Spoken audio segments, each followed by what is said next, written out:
نہیں ہے کہ سکینہ کی باتوں کا جواب دے سکے. ہاں جب جواب نہ مل سکے تو لوگ ظلم پر آمادہ ہوتے ہیں. کبھی تماچے مارتے ہیں, کبھی بالیاں نوچتے ہیں, کبھی دھرے لگاتے ہیں, کبھی قاضیانے مارتے ہیں کہ شاید سکینہ خاموش ہو جائے. اللہ اکبر. ایک ننھی سی بچی, ایک 4 سالہ بچی, آخر اتنی ظلم کیوں ہے؟ مجھے عزیزوں ایک بس سرد مسائل کے لیے 2 جملے میں بیان کروں تاکہ آپ مصاب ہو سکیں. ابھی جناب سکینہ کا تابوت اٹھائیں گے آپ. یہ اہل بیت ہے, اطہار کے گھرانے کی بچی ہے نا, رسول کی نواسی ہے نا, اور حسین کی بیٹی ہے, علی کی پوتی ہے نا, سید سجاد کی بہن ہے. ذرا تصور توجہ کریں کہ یہ عصمت و طہارت کے گھرانے کی جناب سکینہ کہتی فرماتی ہیں خطبے میں سے خطبے میں کہ خداوند عالم نے ہمیں پاک و پاکیزہ قرار دیا ہے اور تم نے ہمارے خون کو بہا کر اپنے آپ کو نجس کیا ہے. اور یاد رکھنا خداوند عالم تمہارا امتحان لے رہا ہے اور لیتا رہے گا. خدا تمہیں کبھی بھی خوش نہیں رکھ سکتا. خدا اسے خوش نہیں رکھتا ہے کہ جو اہل بیت اطہار کو اذیتیں پہنچاتے ہیں. آپ ذرا توجہ کریں. ایک زمانہ ہے سکینہ کے سمجھے امام کی شہیدی, امامت کی شہیدی. جناب ابوذر کے بارے میں ملتا ہے. جناب ابوذر غفاری رسول کے صحابی ہیں نا, ان کو حکومت وقت نے شہر بدل کر دیا, شہر سے ان کو نکال دیا.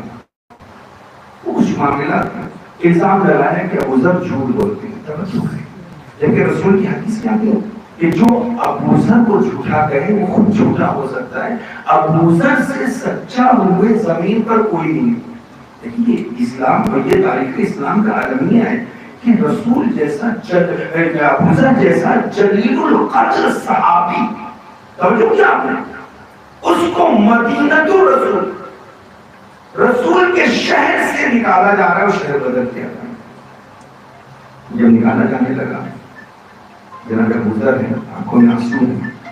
حاکم کہتا ہے کہ ابوذر جا تو رہے ہو لیکن یاد رکھنا تم ربضہ کے علاوہ کہیں اور نہیں جا سکتے. ربضہ کون سی جگہ ہے؟ جناب ابوذر فرماتے ہیں کہ مجھے پوری اپنی زندگی میں سب سے زیادہ جو ناپسند جگہ ہے وہ ربضہ. کیوں؟ کیونکہ حالت کفر میں میں نے وہاں پہ زندگی گزارا, اب میں وہاں نہیں جانا چاہتا تھا. لیکن حاکم نے کیا شرط لگا کہ اگر آپ کو جانا ہے تو ربضہ ہی جانا ہے, اس کے علاوہ کہیں نہیں جا سکتے. اور اس میں آگے مسائل کی منزل پر جناب ابوذر گھر سے نکلتے ہیں, پورے مدینے والوں کو دیکھا, حسرت بھری نگاہوں سے دیکھا. مولا کائنات امام حسن امام حسین کو کہا کہ جاؤ بیٹو اپنے چچا کو الوداع کہہ کر آؤ, یہ کھانے پینے کا سامان ہے, اپنے چچا کو لے کر آؤ. جیسے امام حسن امام حسین علیہ السلام جناب ابوذر کے قریب پہنچے, ابوذر نے فرمایا کہ شہزادو, اے جنت کے سردارو, تمہیں پتہ ہے حالات بڑا شور ہے, زمانہ خراب ہے, حکومت نے سختی سے منع کیا ہے کہ کوئی ابوذر کو چھوڑنے نہیں جائے گا.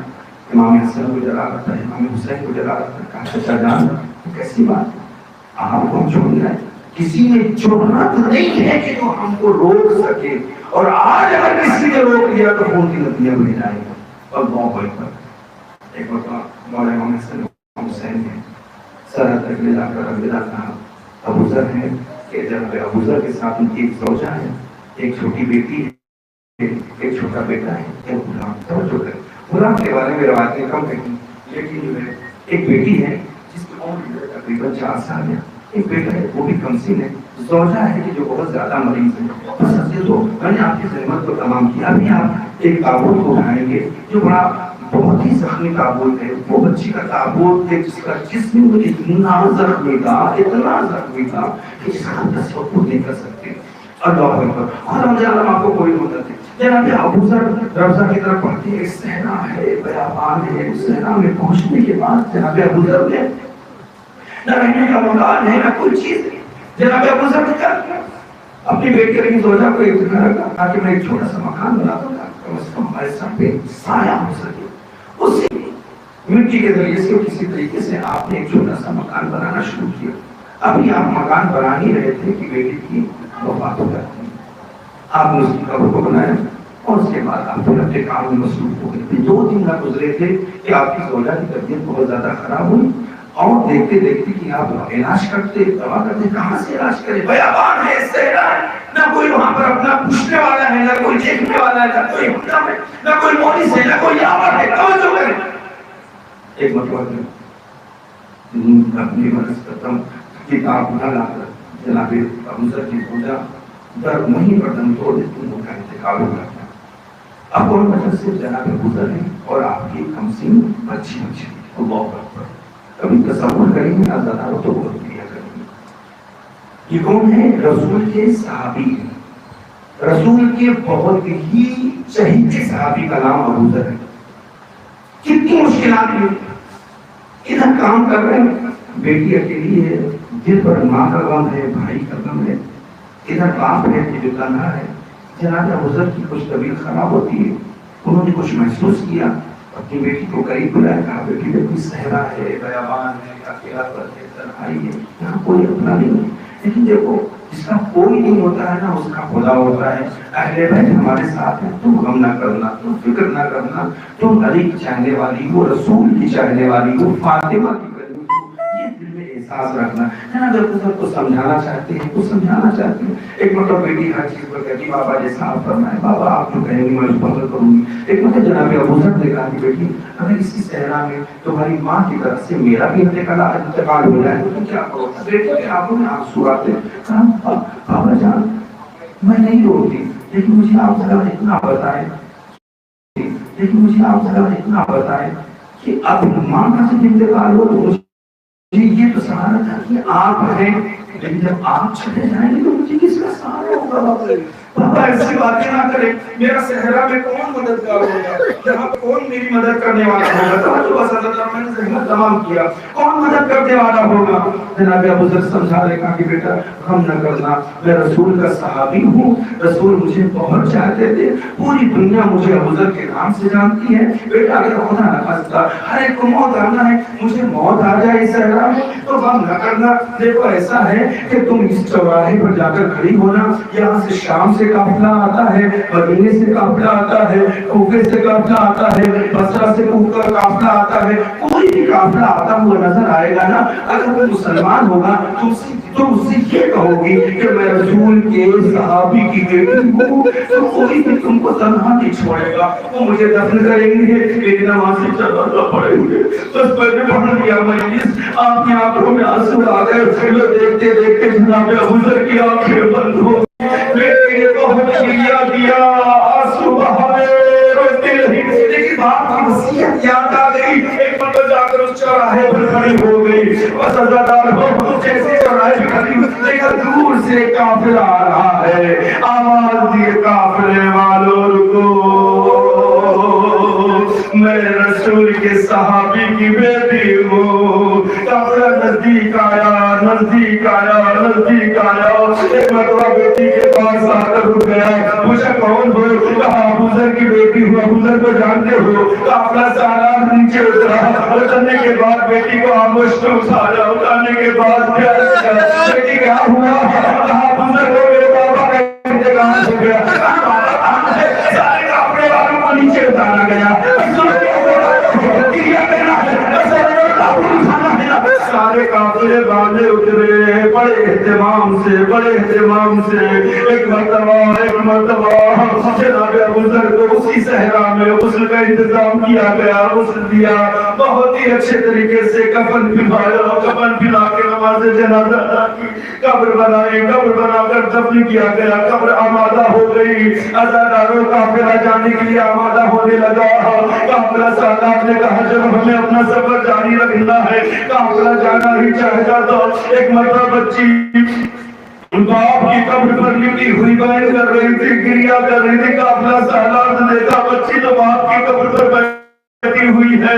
پھر مجھے احساس ہوا، پھر سے اتر کے آیا. کہا میرا نہیں میری بچی، کیا تم نے اپنے آپ کو تنہا سمجھ رکھا ہے؟ ابوذر کا بھائی رسول کا صحابی تھا، ہم سب کے چہیتے تھے. تم یہاں اکیلی نہیں ہو، تم تنہا نہیں ہو. آج سے تم میری سرپرستی میں تم میری بیٹی ہو.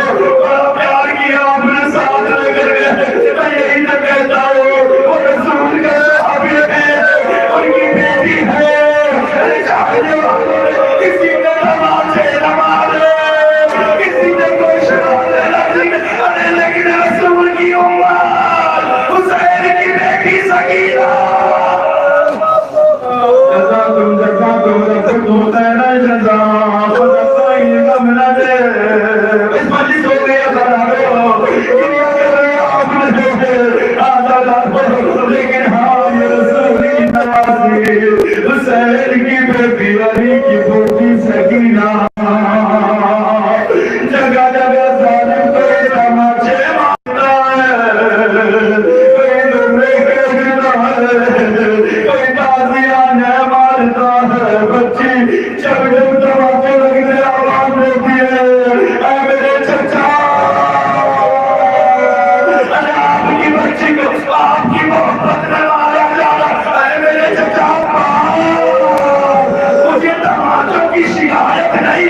جزاکم ربکم خیر الجزا. بس ہزار مجلس تمام ہو گئی ہے. حضرت ایک روایت ہے اس کے بعد آپ تجھے گازدار ہو یہ سچی کربلا سے طوفان کوفے سے شام ہر منزل پہ تماچے کھاتی رہی. سنو گے ہزاروں کا فوٹو جانا ہے اس بچی کا مظلومہ کا یتیمہ کا تابوت. روایتوں میں ملتا ہے جناب سکینہ بابا کو یاد کرتے کرتے زندان شام میں آنکھیں بند ہو گئی سو گئی.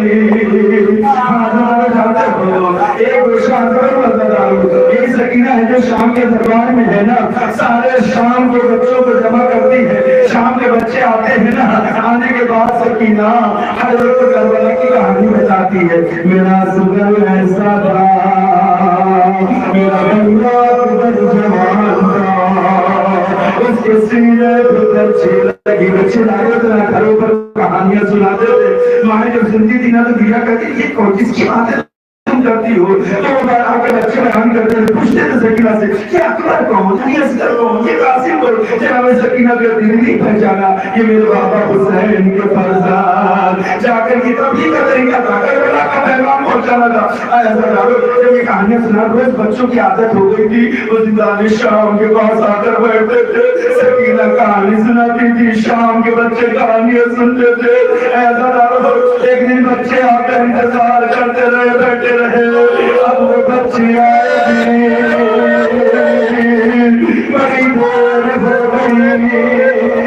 بچی کی آواز نہ آئی. ایک مرتبہ سنا آتی اب روز ایک بچی کو کہتے تھے ایک لاغر ایک لاغر ایک لاغر.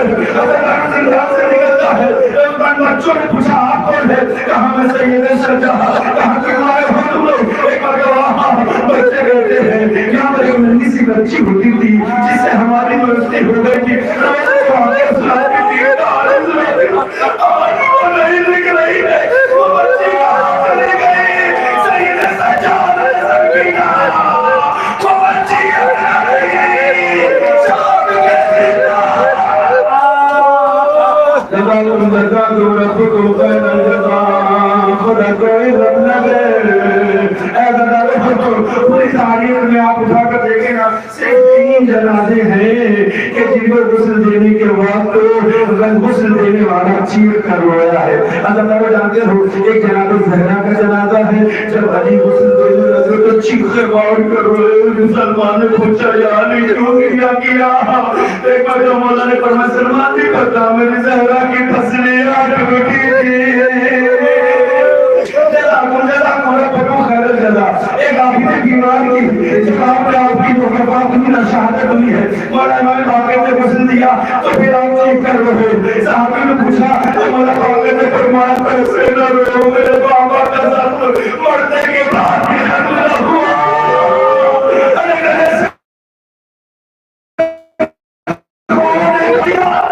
کس کا نام ہو گیا تھا آئے جنازہ شام کے زندان میں اس کا جنازہ ننھی سی بچی کا جنازہ ایک یتیمہ کا جنازہ حسین کی شہیدی کا جنازہ سجاد کی بہن سکینہ کا جنازہ. جب غسالہ غسل دینے کے لیے آگے بڑھی نا جب غسل دیا جاتا ہے نا تو کرتے کو اتارا جاتا ہے نا غسل دینے کے لیے. جیسے غسالہ چاہتی ہے کہ سکینہ کے جسم سے کرتا حلال کرے ایک بہت اچھی خمار کر ہوتی ہے.